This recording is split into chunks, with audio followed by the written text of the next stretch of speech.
So, did you solve it? The other day I asked you this question.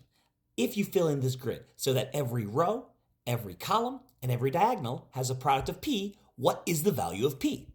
So if you're just seeing this problem for the first time, don't look at the answer yet. I would suggest pausing the video or bookmarking it and trying yourself, okay? So I'll give you time to do that.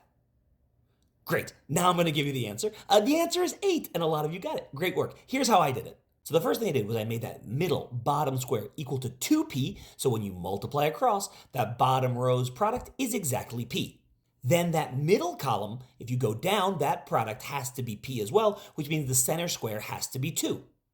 Then going from the bottom left to the top right, that diagonal product has to be p as well, so your upper right square is 4p. And once you do this, everything starts falling into place, because if you look at the product of that top row, you see you have a 1/4 and a 4p. Well, that product is already exactly p, so that upper left corner has to be 1. And then that other diagonal from the upper left to the bottom right is just 1 times 2 times 4, which is exactly 8, meaning the product has to be 8. So if every row, every column, and every diagonal has to have a product of 8, we know that center left square has to be 64, and that center right square has to be 1/16. And to complete that grid, you see that 4p is just 32, and 2p is exactly 16.